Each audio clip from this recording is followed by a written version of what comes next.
La mano es un elemento esencial para poder realizar actividades en nuestro día a día. Con ella comemos, escribimos e inclusive nos comunicamos. Pero, ¿alguna vez te has puesto a pensar en cómo funciona exactamente? No hablo de los componentes químicos de ella, más bien me refiero a la biomecánica de muñeca y mano. Primero, debemos separar la muñeca de la mano y analizar cada segmento rigurosamente. Desde proximal hacia distal, nuestra primera articulación es la radiocarpiana, que consta de la unión del radio con dos huesos del carpo. El carpo es un conjunto de 8 huesecillos que conforman a la muñeca: escafoide, semilunar, piramidal, pisiformes, trapecio, trapezoide, grande y ganchoso. Pero los que nos interesan ahorita son los primeros dos, escafoides y semilunar. Para comprender bien este tema, vamos a dividir a la mano en tres columnas. La columna externa, que está conformada por el escafoides, trapecio, trapezoide y las falanges y el metacarpo del primer y segundo dedo. La columna media, que es el semilunar, el hueso grande y las falanges y el metacarpo del tercer dedo. Y la columna interna, con el piramidal, pisiformes, ganchoso y metacarpo y falanges del cuarto y quinto dedo. Ahora, con los primeros dos huesos que mencionamos van a formar una pareja funcional, pero viéndolo de manera individual, contamos que la dinámica del escafoides nos dice que este está intercalado en el seno de la columna externa, donde el trapecio y trapezoide lo comprimen por un lado y por el otro la glenoides radial. De este modo se bascula hacia atrás, lo que hace que se acueste sobre el radio. Para la columna del semilunar, hay que comprender que el macizo carpiano es un campo geométrico variable. Las presiones óseas y resistencias ligamentosas conllevan el pequeño movimiento de los huesos, lo que modifica su forma. Ahora, con esto comprendido, tenemos que la columna media va a depender de la forma asimétrica del semilunar, y esta a su vez va a depender del piramidal y escafoides. Si no existe esta estabilidad, desencadena dos patologías.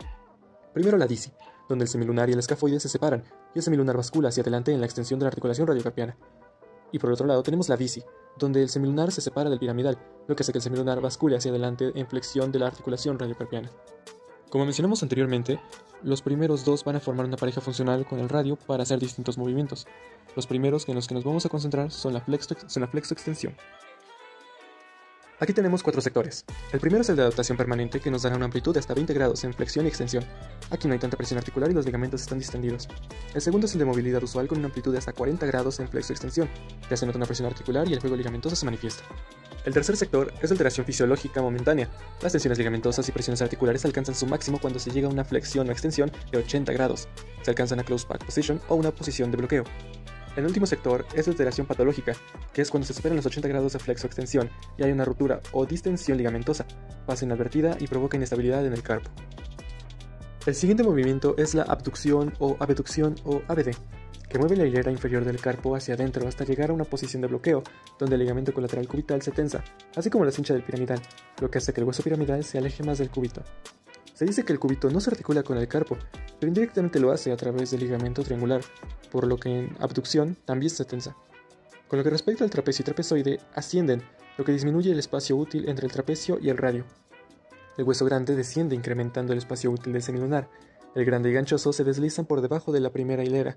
El piramidal es retenido por sus 3 ligamentos y sube por lo pendiente del hueso ganchoso hacia la cabeza del hueso grande. Es aquí en la máxima abducción donde ocurre una close back position. El siguiente movimiento es la aducción o simplemente AD. Aquí la primera hilera del carpo se desliza hacia abajo y hacia afuera. El escafoides desciende gracias al ligamento trapecio-escafoideo, pero se detiene poco después por el ligamento colateral cubital. El piramidal se desliza por la pendiente del ganchoso y topa con la cabeza del cúbito, mediante el ligamento triangular, transmitiendo así las fuerzas del antebrazo. Aquí se agotan los movimientos relativos del carpo, lo que constituye otra close back position. La dinámica de las hileras del carpo depende de la posición y movimiento que se realice. En la abducción, el escafoides disminuye su superficie y presenta un anillo sobre el radio, mientras que el semilunar incrementa su superficie. Pero al aducir pasa lo contrario. En abducción, la flexión de la articulación radiocarpiana desaparece debido a la extensión de la articulación mediocarpiana, pero al aducir pasa lo contrario. Este es el mecanismo descrito por Henke, que es que cuando una articulación se aduce, la otra hace ABD, ya sea en flexión o extensión. Esto por la posición de los dos primeros carpianos. También sabemos que la hilera proximal dispone de más movimiento que la distal, pues hay un segmento entre ambas denominado segmento intercalado, donde no se inserta ningún músculo y solo es sometida a la presión de ambas hileras y mantenida por los ligamentos interóseos. Cuando hay presión, el escafoide se puede acostar en la flexión del semilunar y hacer una leve pronación sobre el hueso grande. Cuando el piramidal se desliza helicoidalmente sobre el ganchoso, hay una leve supinación.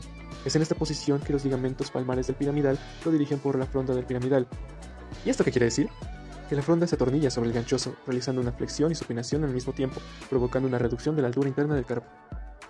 La articulación mediocarpiana realiza movimientos de una hilera respecto a la otra en torno a un eje longitudinal. En la abducción, la hilera superior gira en pronoflexión y la hilera inferior en pronoextensión. Por cierto, la hilera superior mueve el escafoides para que no choque con la apófisis estiloide radial. En aducción, la hilera superior gira en supinoextensión y la hilera inferior gira en pronoflexión, anulando el desplazamiento de la hilera superior. Ahora, para la flexoextensión vamos a recordar la columna media de la mano, más el radio. Estos elementos van a estar perfectamente alineados sobre el eje longitudinal del radio y su amplitud de movimiento es este. Por cierto, la articulación radiocarpiana y mediocarpiana son interdependientes en cualquier momento. Antes de avanzar, hay que recordar algo. La pronosupinación no se da como tal en la muñeca, más bien es gracias a una rotación longitudinal de los dos huesos del antebrazo.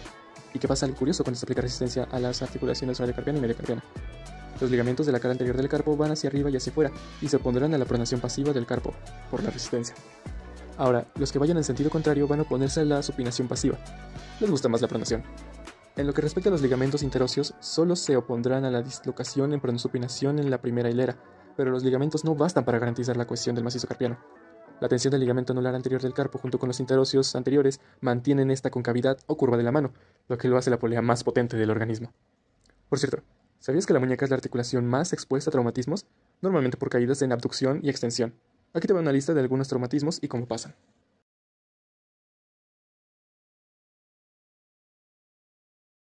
Ahora sí, te presentaré a los músculos motores de la muñeca. Son todos estos. Estos pueden distribuirse en 4 grandes grupos definidos a los ejes de la muñeca: flexoextensión, A', y abducción-aducción, B'. Es importante mencionar que ningún músculo tiene acción pura. Para obtenerla será siempre necesaria una acción simultánea de 2 grupos. En flexión, primer y segundo grupo. En extensión, segundo y cuarto grupo. En aducción, primer y segundo grupo. Y en abducción, tercer y cuarto grupo. Los movimientos naturales de la muñeca se efectúan en un plano oblicuo, flexoextensión y extenso-abducción. Solo el músculo extensor radial largo del carpo es extensor abductor. El músculo extensor radial corto del carpo es extensor directo. El palmar largo es flexor directo. El flexor radial largo del carpo es flexor directo y flexor del segundo metacarpiano e indirectamente pronador. Músculos flexores de los dedos son solo flexores de la muñeca si la flexión de los dedos se detiene antes que el trayecto de los tendones se agote. También hay que saber que los músculos extensores de los dedos extienden la muñeca si el puño está cerrado. Ahora, relájate y observa tu mano. Al extender la muñeca, los dedos se flexionan automáticamente. Cuando se flexiona la muñeca con los dedos tensos, la flexión de muñeca se limita. Y finalmente, la posición funcional de la muñeca tiene una extensión de 40 a 45 grados y una ligera aducción de 15 grados. Esa fue mucha información, ¿no? Bueno, ahora vamos a adentrarnos un poco más en la mano. Mira su forma. En el centro está hueca para albergar objetos más o menos voluminosos. Mira sus líneas. La convexidad cercana al pulgar es la eminencia tenar, que constituye su base. Ahora, observa la convexidad en la base del meñique.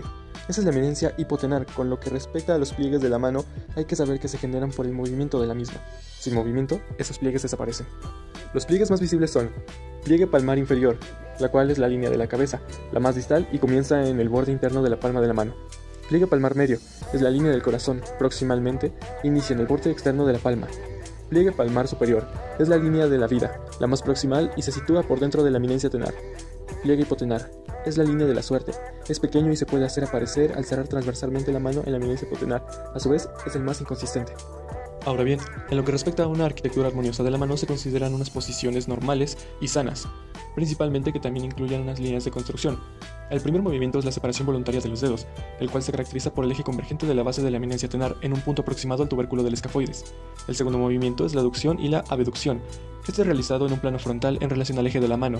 Este está constituido por el tercer metacarpiano y el dedo corazón, lo que da pauta a los movimientos de separación y aproximación de los dedos. El tercer movimiento es la aproximación voluntaria de los dedos, que se caracteriza porque los ejes de los dedos no son paralelos, sino que convergen en un punto bastante alejado. Esto debido a que los dedos no son cilíndricos y tienen una estructura creciente desde la base hasta la punta del dedo. El siguiente movimiento es la posición natural. Es una posición a partir de la cual se pueden llevar a cabo los movimientos de separación o aproximación. Están ligeramente separados entre sí, pero sus ejes no convergen todos en un único punto. Y finalmente, cerrar el puño con las articulaciones interfalángicas extendidas. Los ejes de las dos últimas falanges de los 4 últimos dedos y el eje del pulgar, exceptuando su última falange, convergen en un punto situado con la parte inferior y conducto del pulso. En cuanto al eje longitudinal, es el dedo índice, mientras que los ejes de los últimos 3 dedos son tanto más oblicuos cuanto más se alejan del índice. Con lo que respecta al macizo carpiano, este constituye un surco de concavidad anterior por el ligamento anular anterior del carpo, y es más fácil de apreciar con una hiperextensión de muñeca o una radiografía. Ya te había mencionado antes el ahuecamiento palmar, pero ¿sabes a qué se debe? Bueno, pues principalmente a los movimientos de los 4 últimos metacarpianos en relación al carpo. Estos movimientos efectuados en las articulaciones carpo-metacarpianas consisten en movimientos de flexo-extensión de escasa amplitud. No obstante, dicha amplitud va en aumento desde el segundo al quinto metacarpiano. Cuando la mano está plana, las cabezas de los 4 últimos metacarpianos están alineadas en una misma recta. Cuando la mano se ahueca, las cabezas de los 3 últimos metacarpianos avanzan en flexión. Tanto más cuanto se aproxima al quinto metacarpiano, las cabezas de los metacarpianos se disponen entonces a lo largo de una línea curva, siguiendo el arco transversal metacarpiano. Tú mismo puedes observar tu mano. La cabeza del segundo metacarpiano apenas avanza. Los movimientos de flexo-extensión en la articulación trapezoide segundo metacarpiano son algo inexistentes. La cabeza del quinto metacarpiano, dotada del movimiento más amplio, se desplaza no solo hacia adelante, sino también ligeramente hacia afuera, hacia la posición A'. ¿Qué te parece si vemos ahora las articulaciones metacarpofalángicas? Bueno, a grandes rasgos son de tipo condilia, poseen 2 grados de libertad, la flexoextensión que se lleva a cabo en el plano sagital en torno a un eje transversal y la inclinación lateral en el plano frontal en torno al eje anteroposterior. Esta articulación presenta 2 superficies articulares, la cabeza del metacarpiano y la base de la primera falange o falange proximal. Ahora, como podrás apreciar, cada falange o cada metacarpiano tiene una base y una forma completamente distinta, cada una característica de su propio nombre. Cada una de las cabezas de los metacarpianos está recubierta por fibrocartílago glenoideo, el cual es una pequeña lengüeta fibrosa que se inserta en el borde anterior de la base falángica, con una pequeña incisura que sirve de charnela. También ayuda a que realice la flexoextensión y si por alguna patología fuera sustituido por una lengüeta ósea, el movimiento de flexión sería afectado. Y finalmente, quiero decir que la libertad de movimiento de la flexoextensión es posible gracias a los fondos de saco posterior y anterior de la cápsula. La profundidad del fondo del saco anterior es indispensable para el desplazamiento de fibrocartílago glenoideo. En la parte posterior de la base falángica se inserta la lengüeta profunda del tendón extensor, y a cada lado de la articulación se extienden 2 tipos de ligamentos colaterales: un ligamento metacarpoglenoideo, que controla los movimientos de fibrocartílago glenoideo, y un ligamento lateral, que mantiene la superficie articular en contacto y limita el movimiento e imposibilita los movimientos de lateralidad en la flexión, ya que se tensan estos ligamentos y la extensión están distendidos y por tal motivo permite los movimientos de lateralidad en una amplitud de 20 a 30 grados. Como grandes características tenemos que el movimiento de flexión en el dedo índice apenas alcanza una amplitud de 90 grados, pero la amplitud va en aumento hasta que el quinto dedo y la flexión aislada del dedo están limitadas por la tensión del ligamento interdigital. En una extensión activa tenemos una amplitud de 30 a 40 grados y varía dependiendo del individuo. En una extensión pasiva podemos llegar hasta los 90 grados y está sujeta a la laxitud ligamentosa. En cuanto a la inmovilización de esta articulación, no se debe realizar en la extensión debido a que los ligamentos están distendidos, provocaría su tensión, por lo que después el movimiento de flexión sería gravemente comprometido. Aprecia ahora al aparato fibroso de las articulaciones metacarpofalángicas, el cual suspende y centra los tendones extensores y flexores. El tendón del músculo extensor de los dedos en la cara dorsal de la cápsula dirige su expansión profunda hacia la base de la primera falange donde se inserta. El tendón se divide en una cintilla media y 2 cintillas laterales, que reciben la expansión de los interóseos. Poco antes de la separación de la expansión profunda puede observarse cómo se desprenden los bordes laterales del tendón del músculo extensor de los dedos unas cintillas sagitales, supuestamente transparentes en los dibujos, que atraviesan las caras laterales de la articulación para insertarse en el ligamento transverso intermetacarpiano. De este modo, el tendón extensor se mantiene en el eje sobre la superficie dorsal convexa de la cabeza metacarpiana en el transcurso de la flexión de la articulación, lo que presenta una posición inestable. Los músculos flexores de los dedos, el profundo y el superficial, se introducen en una polea metacarpiana que se origina en el fibrocartílago glenoideo y se prolonga sobre la cara palmar de la primera falange.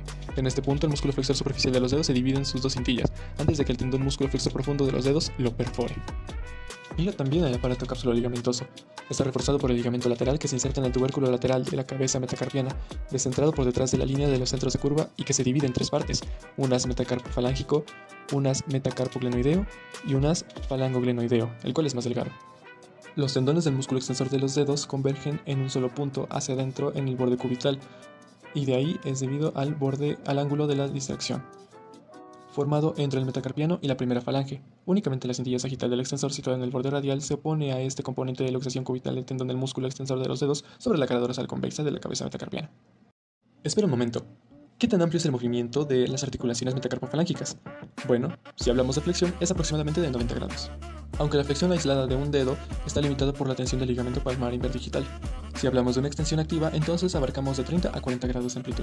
Pero si es una extensión pasiva, entonces podemos alcanzar hasta casi los 90 grados. Y de todos los dedos, el que posee mayor amplitud de movimiento es el dedo índice. Y si combinas todos los movimientos en todos los grados en los cuales podemos moverlo, en aducción, aducción, extensión y flexión, podemos acceder al cono de la circunducción de los dedos.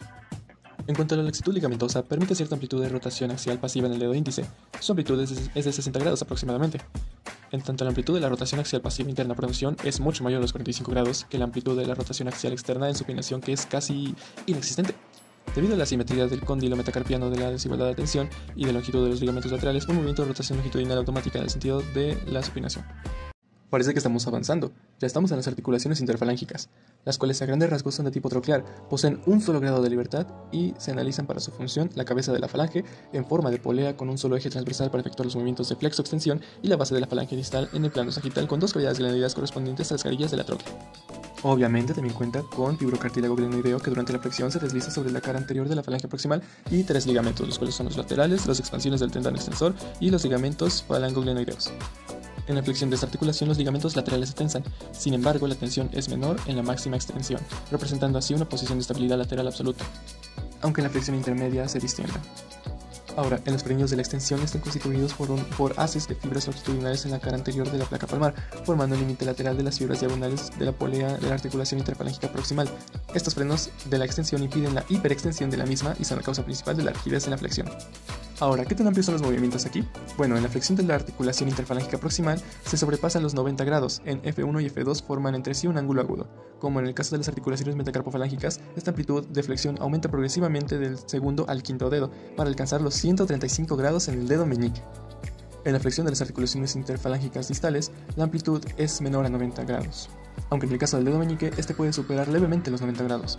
En el caso de la extensión activa, es inexistente en las articulaciones proximales e inexistente o aproximadamente de 5 grados en las distales. En la extensión pasiva es inexistente en las articulaciones interfalángicas proximales, pero de 30 grados en las distales. Ahora, te invito a poner tu mano como se muestra en la siguiente imagen para ver los planos de la flexión de los últimos 4 dedos. El dedo índice se flexiona directamente en el plano sagital hacia la base de la eminencia tenar, pero para los últimos 4 dedos sus ejes convergen en un punto situado en la parte inferior del conducto del pulso. Los últimos 3 dedos se flexionan oblicuamente y gracias a ello la flexión oblicua de los dedos más internos pueden oponerse al pulgar al igual que el índice lo hace. En la realidad, los ejes de flexión de las articulaciones metacarpofalángicas e interfalángicas no son fijos ni inmutables, más bien son evolutivos. La propiedad evolutiva de los ejes de flexión de las articulaciones de los dedos se debe a la simetría de las superficies articulares metacarpianas y falángicas y a la puesta de tensión diferencial de los ligamentos laterales, como se tendrá ocasión de comprobar a propósito de las articulaciones metacarpofalángicas e interfalángicas del dedo pulgar más adelante. Ahora, ¿pensabas que en la mano solamente habrían huesos, músculos y tal vez uno que otro vaso sanguíneo y uno que otro nervio? Pues estás equivocado, ya que también incluiremos las correderas osteofibrosas, que son básicamente estos cilindros por los cuales pasan los tendones flexores del antebrazo, y entre los bordes del conducto carpiano se extiende una banda fibrosa, la cual es el retináculo flexor, que también tú lo conoces como ligamento transverso del carpo. Pero más específicamente pasan los músculos flexores superficiales y profundos de los dedos, el tendón del músculo flexor largo del pulgar, los músculos flexores radiales del carpo para insertarse en el segundo metacarpiano y el músculo flexor cubital que se inserta en el pisiforme, además del nervio medial, el nervio cubital y su arteria. ¿Recuerdas que tenemos un sistema de poleas fibrosas, verdad? Bueno, pues estas poleas están constituidas por un sistema de fibras tanto oblicuas como cruzadas. Las cruzadas son menos gruesas para adaptarse a los movimientos de flexión de las falanges. Además, son ligeramente cóncavas las poleas que constituyen el recuadro, auténticas correderas osteofibrosas.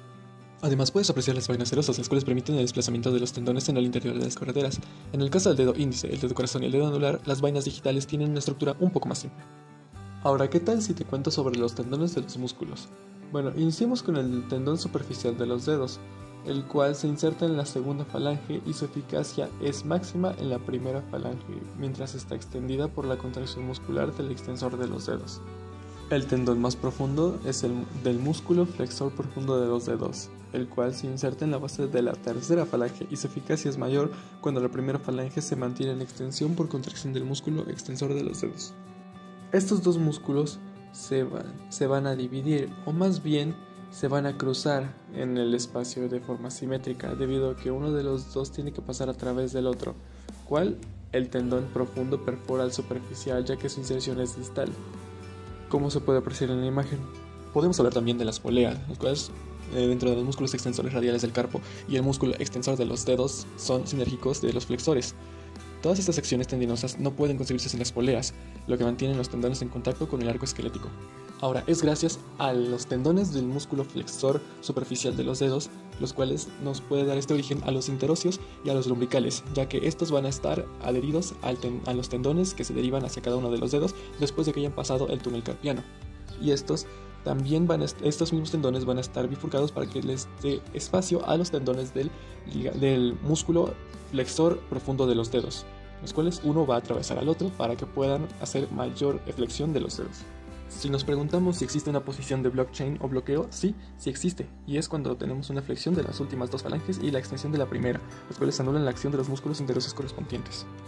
Como recordaremos, los músculos interóseos poseen dos tipos de acciones sobre la articulación metacarpofalángica, lateralidad y flexoextensión.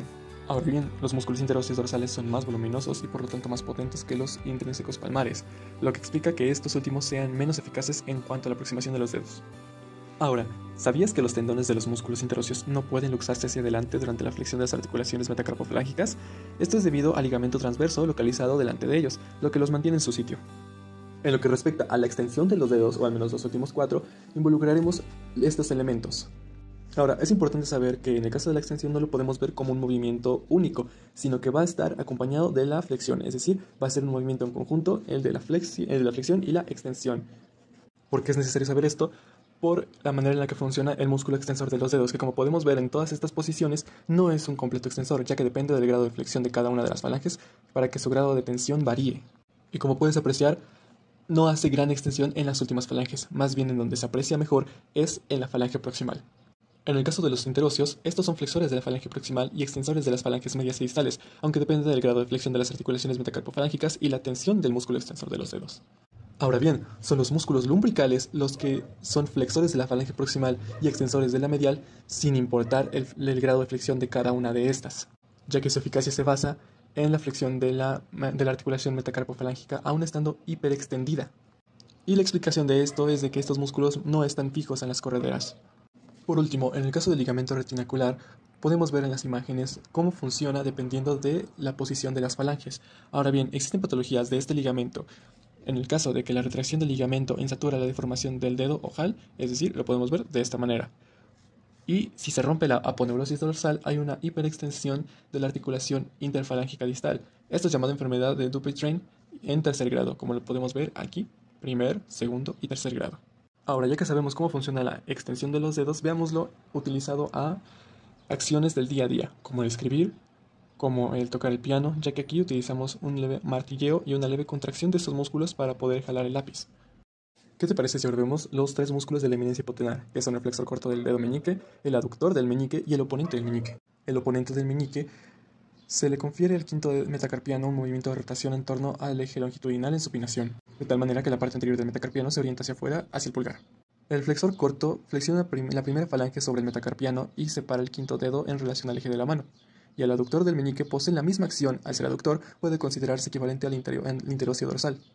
Wow, ya avanzamos mucho con muñeca y mano, pero nos falta el elemento, tal vez el más extenso de todos, el pulgar. Primero, iniciemos con describirlo. Sabemos que es indispensable para realizar las pinzas pulgodigitales, para la constitución de una presa de fuerza con los otros 4 dedos. Sin el pulgar, la mano pierde la mayor parte de sus posibilidades. Bueno, pues, ¿sabías que tiene 5 grados de libertad necesarios para realizar la oposición? Primero, iniciemos describiendo la oposición del pulgar.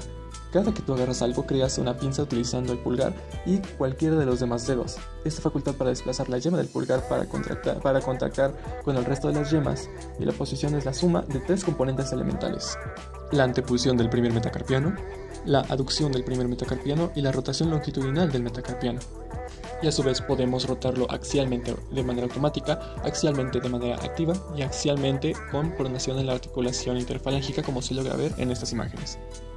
Respecto a la coincidencia de los planos en la oposición del pulgar, tenemos que hay 5 grados de libertad, 3 para que coincidan los puntos de contacto y 2 para que coincidan más o menos los planos de pulpejos. Pero, ¿cuál es la geometría de la oposición o cuál es el objetivo de la oposición del pulgar? Pues básicamente, a través de los ejes X, Y y Z, se busca la congruencia, o más bien se busca que el pulgar sea tangente al pulpejo del otro dedo, es decir, que sean planos que coincidan. Ahora, gracias a estos 5 grados de libertad tenemos varias maneras en las que los pulpejos pueden coincidir. Primero les hablaré de la articulación trapezo-metacarpiana. Esta articulación se encuentra en la base de la columna móvil del pulgar y va a ser la que va a encargarse del mecanismo de la oposición, denominada articulación de encajamiento recíproco o encajamiento de silla de montar. Es cóncava en un sentido, convexo en el otro. 2 superficies de silla de montar. Ahora, tendremos 3 elementos que nos van a ayudar a comprender mejor esta articulación. Primero tenemos el trapecio, que tiene crestas tanto cóncavas como convexas, que se van a unir al segundo elemento, el cual es el primer metacarpiano. Aquí estas crestas y estas depresiones van a encajar perfectamente para tener estos 2 grados de libertad, así como una silla de montar.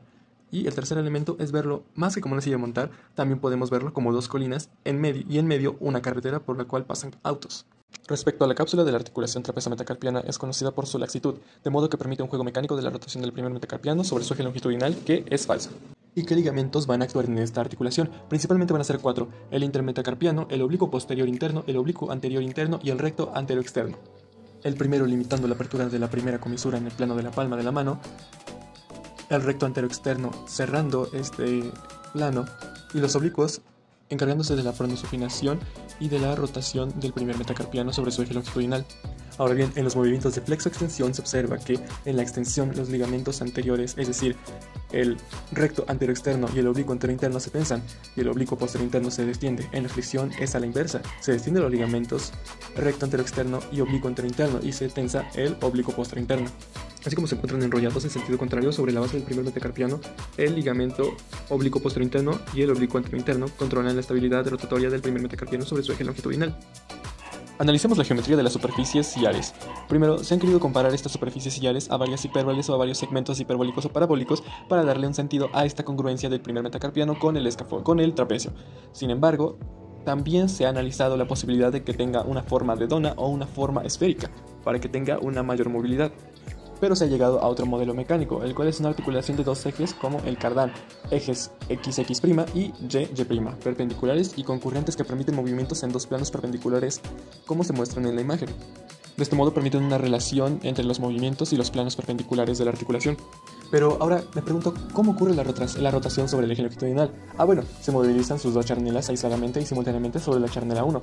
La pieza amarilla gira permaneciendo en su plano y en su charnela. La pieza amarilla se desplaza en dos sentidos perpendiculares a su plano. Ahora van a ver unos ejes octogonales, los cuales van a permitir el movimiento sobre un eje longitudinal al primer metacarpiano, y este se va a poder mover y rotar para que pueda hacer la oposición.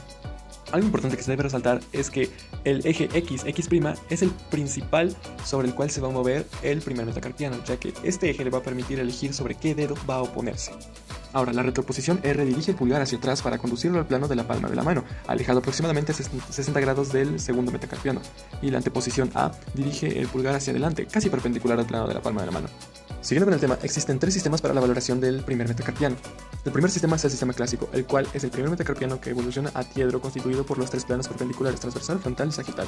El segundo sistema se le denomina sistema moderno, y este no define movimientos, más bien posiciones del primer metacarpiano según un sistema de coordenadas polares.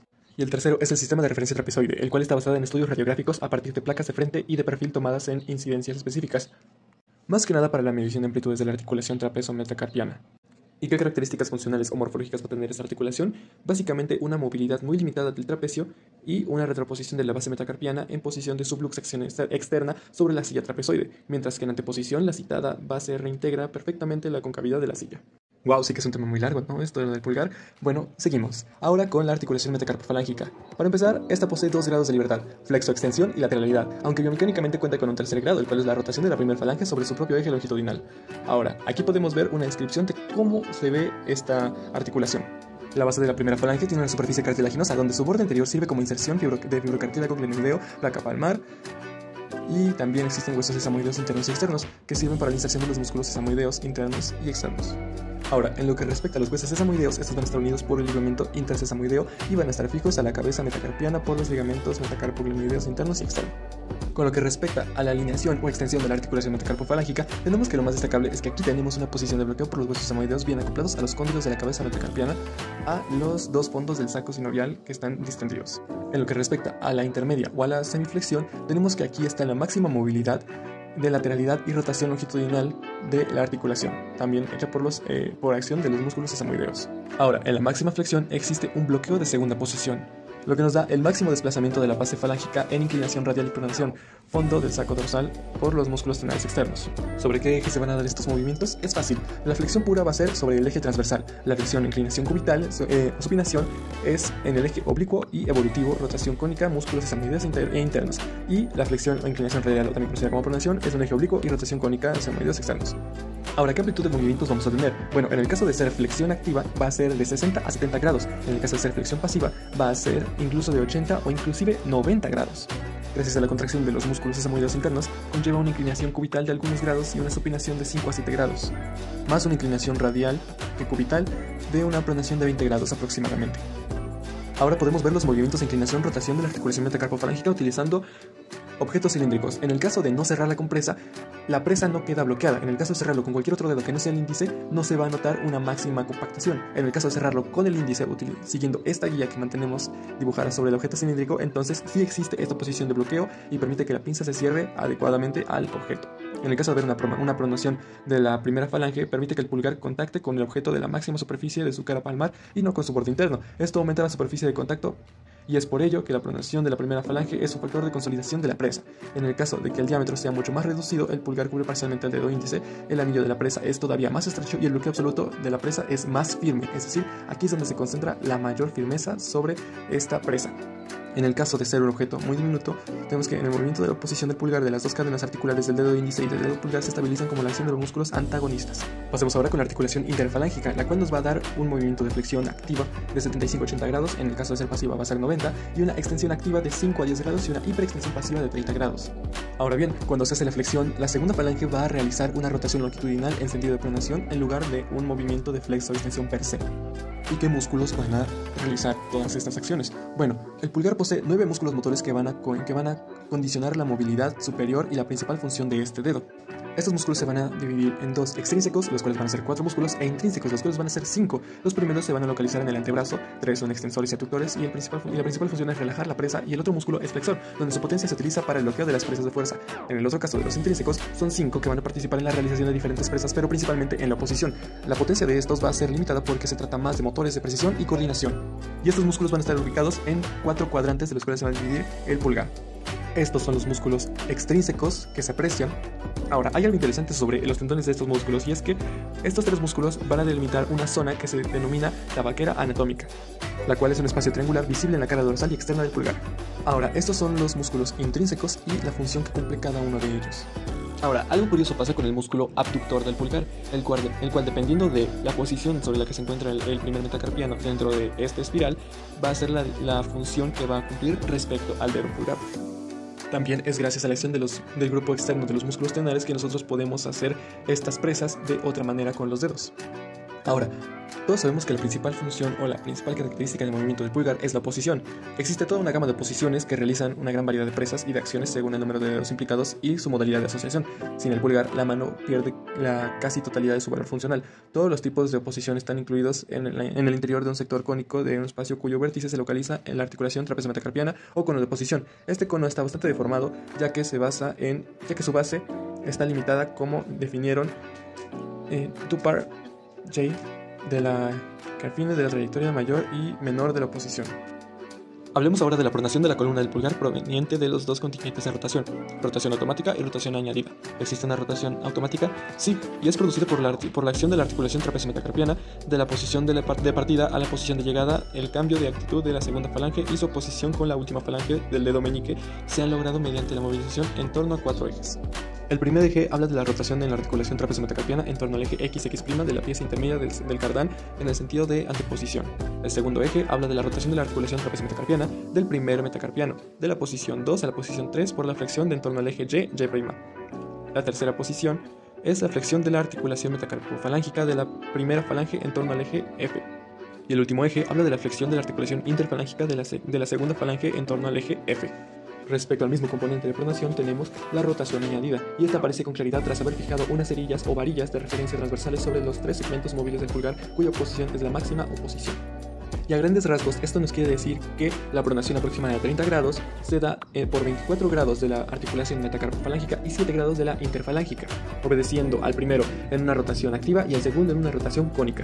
En lo que respecta a posición y contraposición, es que las articulaciones metacarpofalángicas e interfalángicas permiten distribuir la posición sobre cada uno de los últimos 4 dedos. Gracias al grado de flexión más o menos acentuado de estas dos articulaciones, el pulgar puede seleccionar el dedo al que se va a poner, teniendo así la oposición pulgar índice, pulpejo contra pulpejo, oposición pulgar meñique o término terminal, oposición con los dedos intermedios, dedo corazón y anular.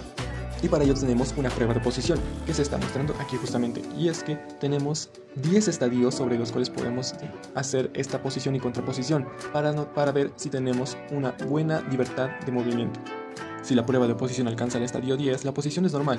Para que esta prueba tenga todo el valor, el pulgar debe recorrer el trayecto mayor. La posición siempre debe reservar un espacio entre el pulgar y la palma de la mano.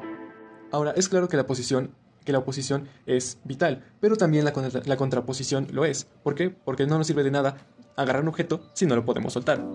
Y este movimiento va a estar dado por extensión, retroposición y supinación de la columna del pulgar. Y para ello tenemos esta prueba de contraposición, en las cuales tenemos desde el estadio 0 al estadio 3. Si se llega al estadio 3, entonces indica una eficacia normal del músculo extensor largo del pulgar. Ahora hablemos de los tipos de prensión. Existen 3 tipos de prensión o presas, las cuales son digitales, palmares y centradas. Comenzamos primero con las digitales, las cuales se subdividen en bidigitales y pluridigitales. Este tipo de pinzas las van a caracterizar el hecho de que estén hechas solamente con 2 dedos. Puede ser en la de oposición terminal, puede ser en una posición de oposición subterminal, puede ser en una posición de oposición subterminolateral o pulpolateral, o puede ser en una presión interdigital laterolateral. Y estas se caracterizan porque no necesitan de mucha fuerza, al contrario, son muy débiles y no pueden cargar con objetos muy pesados, pero sí son muy precisas. Y muchas veces no necesariamente tiene que ser con el pulpejo, sino que pueden utilizar incluso el borde de la uña para sostener los objetos. Las otras presas son las pluridigitales, como su nombre lo indica, aquí ocupamos más de 2 dedos y pueden ser tanto tridigitales, como lo vemos en las siguientes imágenes, pueden ser tetradigitales, como lo vemos en las siguientes, o pentadigitales, dependiendo de la manera en la que esté sosteniendo el objeto y con qué borde o con qué parte del dedo se está sosteniendo dicho objeto. Cabe mencionar que en las pentadigitales es donde mayor agarre se tiene, principalmente en la pentadigital comisural y en la pentadigital panorámica. Estas presas se caracterizaron por siempre usar el pulgar como base. Sin embargo, el siguiente tipo de presa, que es la presión dígito-palmar, no requiere del pulgar, al contrario, opone la palma de la mano a los 4 últimos dedos. Este tipo de presa accesoria se utiliza con frecuencia. El objeto se agarra entre los dedos flexionados y la palma de la mano, el pulgar no participa, la presa no es firme por obvias razones, y hasta cierto punto es más en un sentido distal hacia la muñeca, el objeto puede deslizarse con facilidad ya que la presa no está bloqueada. Otro tipo de presa es la presión palmar con la totalidad de la mano o la totalidad de la palma, mayormente utilizada para objetos pesados o relativamente voluminosos. Como se puede apreciar, la mano se enrolla lateralmente en torno a los objetos cilíndricos y el eje del objeto se adapta a la misma dirección que el eje de la corredera palmar, es decir, es oblicuo desde la base de la eminencia hipotenar a la base del índice. El volumen del objeto condiciona la fuerza de la presión, si es óptima cuando el pulgar puede contactar con el dedo índice. El pulgar constituye el único tope con el que se opone a la fuerza de los otros 4 dedos y la eficacia es un tanto mayor cuanto más flexionado esté. También incluimos las presas palmares esféricas. Estas pueden implicar 3, 4 o incluso los 5 dedos. Cuando intervienen 3 o 4 dedos, el último dedo implicado por dentro contactan con la cara lateral externa con el objeto, constituyendo así un tope interno, reforzando por los dedos restantes. Este tope se opone a la presión del pulgar, de modo que el objeto se queda bloqueado distalmente por los ganchos de los dedos que establecen el contacto palmar con el objeto. O también podemos utilizar una prensa palmar esférica pentadigital, en los cuales todos los dedos miran con su cara palmar hacia el objeto, de modo que éste se queda bloqueado. Otro tipo de prensa es la prensa centrada. Esta realiza una simetría en torno al eje longitudinal. Esto es evidente en el caso de una batuta de director de orquesta que no hace más que prolongar la mano y representa la extrapolación del dedo índice en cuanto a su función señaladora. En cualquier caso, el objeto de forma alargada se agarra con firmeza mediante una presión palmar donde interviene el pulgar y los últimos 3 dedos. El índice en este caso desempeña una función orientativa para dirigir el utensilio. Las presas centradas o direccionales son muy útiles. Requieren la integridad de la flexión de los 3 últimos dedos, la extensión completa del dedo índice y un mínimo de posición del pulgar. Existen otro tipo de presas, los cuales son ayudados por la gravedad. La acción de la gravedad es indispensable en este tipo de presas y la mano sirve únicamente como soporte. Algunos ejemplos son como cuando se sujeta una bandeja con la palma de la mano horizontal mirando hacia arriba, otro cuando la palma de la mano está en forma de cuchara sosteniendo unos granos o teniendo un hueco en la palma, y otro es cuando la aproximación de las 2 manos huecas en forma de los semicuencos unidos por su borde cubital puede constituir una cavidad mucho más amplia que la anterior. O incluso podemos hacer uso de una prensa mucho más específica, como la que tenemos a continuación. Otro tipo de prensas son las de acción. Algunas de las acciones son elementales, como por ejemplo lanzar una peonza mediante una presa pulgar índice tangencial, o lanzar una canica mediante un impulso brusco de la segunda falange del pulgar con la acción del músculo extensor largo del pulgar. Aquí se muestran algunos ejemplos, como al encender un mechero, al apretar el resorte de un frasco de aerosol, la acción de cortar con las tijeras, la acción de comer con palillos chinos, la acción de hacer nudos, la mano izquierda de un violinista que realiza una prensa acción móvil, el pulgar sujeta el mango del violín y aún desplazándose sirve de contraapoyo en la acción de los otros 4 dedos que al tocar las cuerdas forman las notas. Esta presión se ejerce sobre las cuerdas que tiene que ser a la vez precisa, firme y modulada para así conseguir la vibración. Cambiando de tema, pasemos ahora a las posiciones funcionales y de inmovilización. Mayormente cuando se sufrió algún traumatismo o alguna lesión y se requiere una recuperación en una posición en específico. Como primera posición tenemos la de relajación de reposo. También constituye la posición antiálgica de la mano lesionada, antebrazo en pronación, muñeca flexionada, pulgar de aducción, retroposición, comisura cerrada, dedos relativamente extendidos en esta posición. También tenemos la funcional. Es aquella que a partir de la cual se podría llevar a cabo la prensión con el mínimo de movilidad articular, a partir de la cual la recuperación del movimiento resultante es relativamente fácil. Ahora, si se quiere inmovilizar, tenemos tres tipos diferentes. El primero es el temporal de protección, el cual intenta preservar la movilidad ulterior de la mano, el antebrazo en semiflexión, pronación, codo flexionado a 100 grados, muñeca en extensión de 20 grados y ligera aducción, y los dedos tanto más flexionados cuanto más internos. La segunda es la inmovilización funcional definitiva de fijación. Depende de cada caso particular. Es una artrodesis, una operación cuyo objetivo es la fusión radiocarpiana e intercarpiana. Y finalmente, el tercer tipo es la inmovilización no funcional temporal, posiciones de relajación parcial. Solo se justifican en el periodo de tiempo más corto posible para obtener una mayor estabilidad en un foco de fractura o una relajación de sutura tendinosa o nerviosa. Ahora, recordemos que la mano no solamente es huesos y músculos, también se inerva. Entonces ahora hablaremos de la motricidad y sensibilidad del miembro superior, constando de 5 grandes nervios: el axilar, el músculo cutáneo, el mediano, el radial y el cubital, cada uno inervando ciertos músculos. El primero, el axilar, se va a encargar del nervio motor del músculo deltoides y por lo tanto la abducción. El músculo cutáneo se va a encargar del bíceps braquial, el músculo braquial y se va a encargar de la flexión del codo. El mediano se va a encargar de la motricidad de los flexores de los dedos de la muñeca y de la oposición del pulgar. El cubital se va a encargar de los músculos interóseos de los dedos y los tenares internos. Y por último, el radial se va a encargar de la extensión del codo, la muñeca y los dedos, al igual que la abducción del pulgar. Muchas gracias por su atención y que tengan un bonito día.